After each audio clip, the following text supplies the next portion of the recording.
All right, so today we're going to be taking a deep dive into something that I think you probably use every single day, Okay. um, but probably don't think a lot about, and that's willpower. Yeah. And we're going to be looking at willpower through the lens of Starbucks. Oh, wow. Interesting. Yeah, so we're going to be pulling from Charles Duhigg's book, Mm-hmm. The Power of Habit, Yeah. specifically chapter 5. Right. And he actually talks about how Starbucks trains its Oh, employees to develop willpower habits wow. as part of their customer service strategy. That's really interesting. Yeah. So I wouldn't have thought of that connection Right. immediately. It's not one that you would think of right away. No, not at all. But when you think about it, it's pretty genius. They've taken this scientific understanding of Right. Yeah. how habits work, Uh-huh. and they've applied it to something as seemingly simple Yeah. as, you know, Yeah. making a latte or, serving coffee. Yeah. And what's really cool is that these willpower techniques that they're using, Right. they're not just for baristas. Yeah. These are things that you can use in your own life Right. to reach your goals, whether it's sticking to a budget or So finally cool. writing that novel or just being more patient with your kids. Absolutely. All sorts of applications. And Duhigg actually kicks off this chapter Okay. with a really powerful story about this guy named Travis. Okay.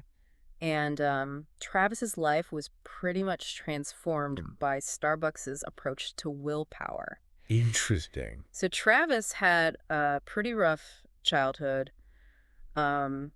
grew up around addiction, Yeah. and just really struggled to hold down a job. Okay. Duhigg describes him as being emotionally volatile, Right. easily overwhelmed. Mm-hmm. I mean, he even got fired from McDonald's Oh, my goodness. for throwing chicken nuggets at a customer's car. Wow. That's Hey. a powerful image Yeah. of lack of willpower. Yeah, it's not always about these grand gestures.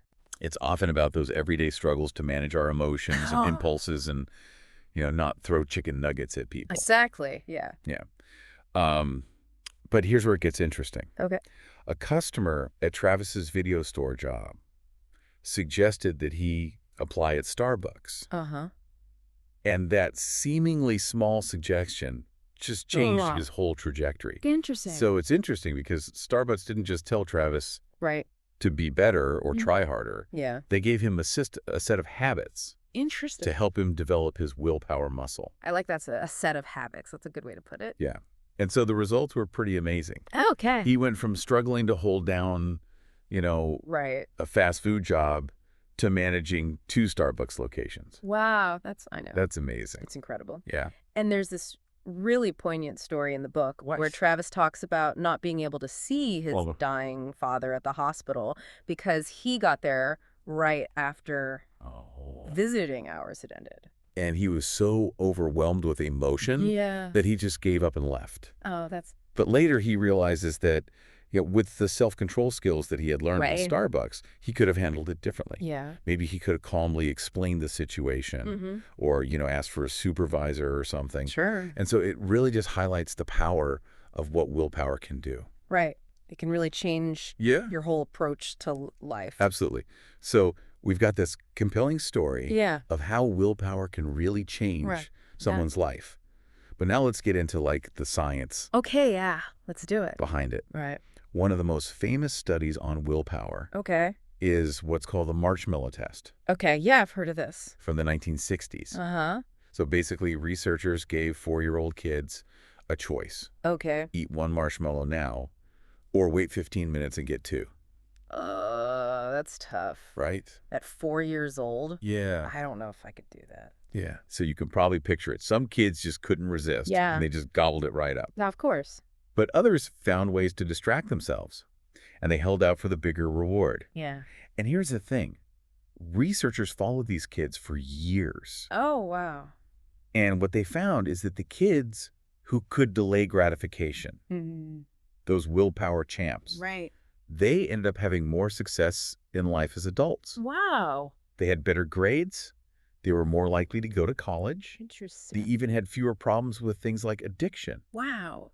or Well, that's financial instability. Yeah, it's like a predictor It really was. of success later in life. Yeah. Just that ability to delay gratification. Yeah, it makes you wonder if those kids had unlocked some sort of secret superpower. Right.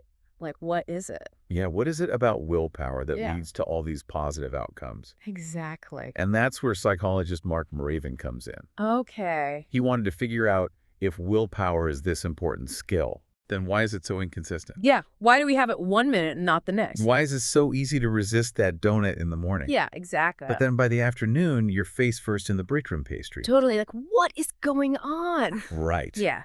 And his research led him to this groundbreaking idea that willpower is actually a finite resource. Oh. It's like a muscle that gets tired with use. Interesting. And he demonstrated this with an experiment involving cookies. Okay, now we're talking. Yeah, cookies and willpower. I'm intrigued. Tell me more. Right. So, Moraven basically set up this situation where he tempted a bunch of hungry college students with freshly baked chocolate chip cookies. Okay. But here's the catch. Half of them were told they could indulge. The other half had to resist and eat radishes instead. Radishes. Yeah. Oh, that's bright. Talk about a willpower challenge, right? Yeah. So after this, both groups were given this really difficult puzzle to solve.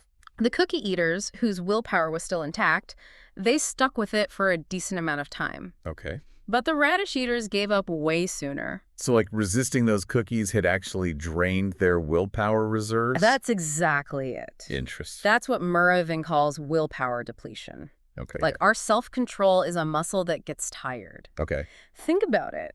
After a long, stressful day, are you more likely to make healthy choices or cave to cravings and temptations? Oh, definitely more likely to order takeout and skip the gym. Right. Yeah. Exactly. And it's not just about food. Right. This willpower depletion can show up in all areas of our lives. Yeah. Maybe you're more likely to snap at your partner after a frustrating day at work or make impulsive financial decisions when you're feeling stressed. Totally.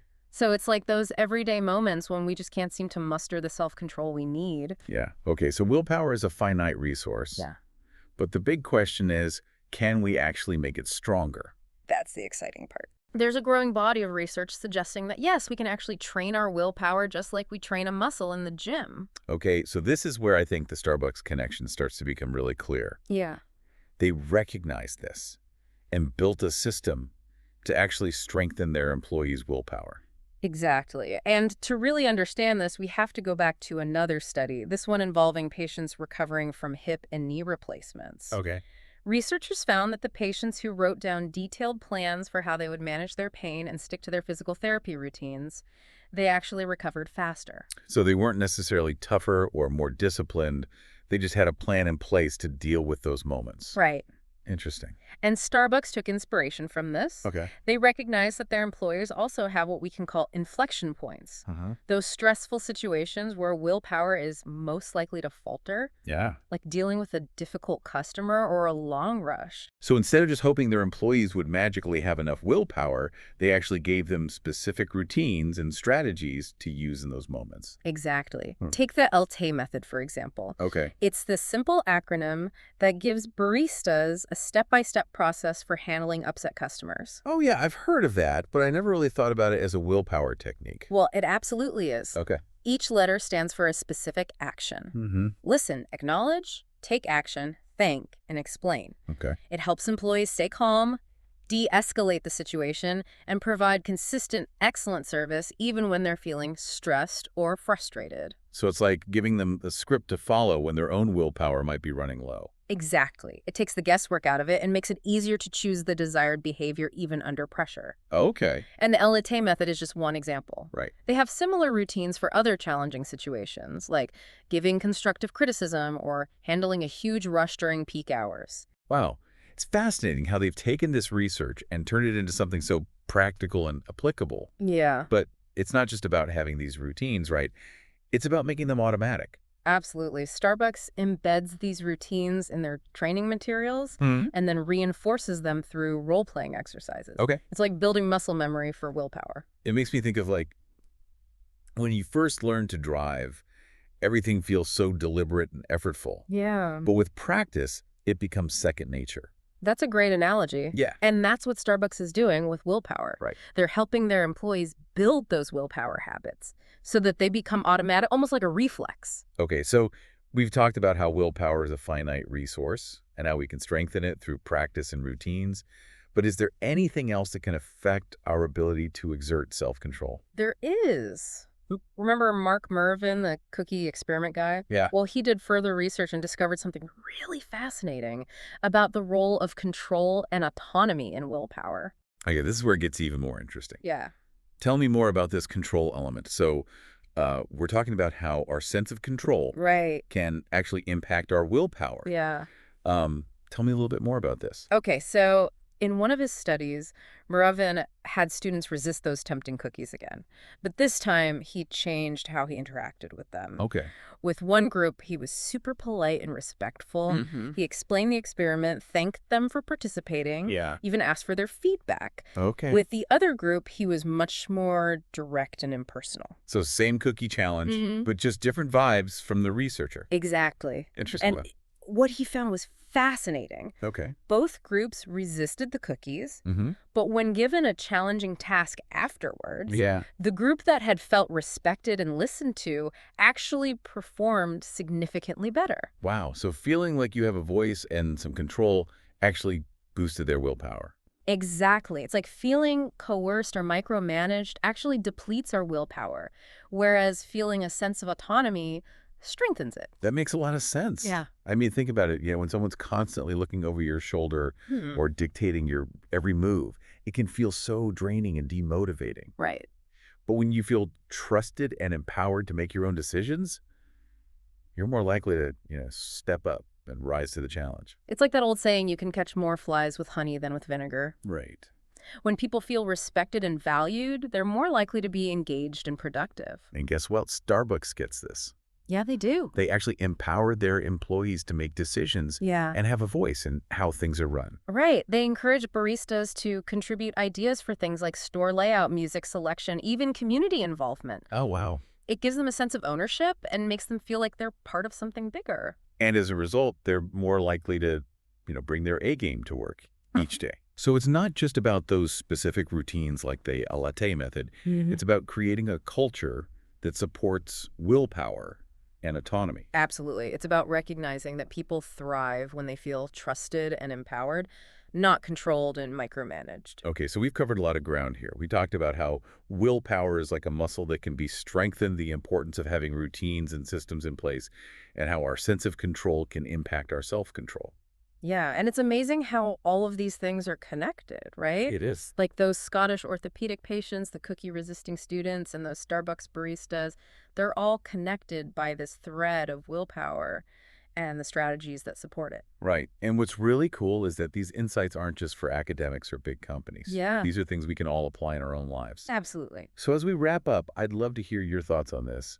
Knowing what we know now, what's one small change that our listeners could make today to start building their own willpower habits? That's a great question. I think the first step is awareness. Start paying attention to those moments in your day when your willpower feels drained or when you're most likely to make impulsive choices. Like for me, it's definitely that afternoon slump when I'm reaching for the candy jar. Exactly. Yeah. Once you've identified those inflection points, you can start brainstorming strategies to navigate them. Okay. Maybe it's prepping healthy snacks ahead of time, setting a timer to limit social media scrolling, or even just taking a few deep breaths before reacting in a stressful situation. It's like having a plan in place so you're not relying solely on willpower in those moments of weakness. Exactly. And remember, those small changes can have a ripple effect over time. Yeah. Building willpower is like building any other skill. Right. It takes practice, patience, and self-compassion. I love that. So it's not about being perfect. It's about progress,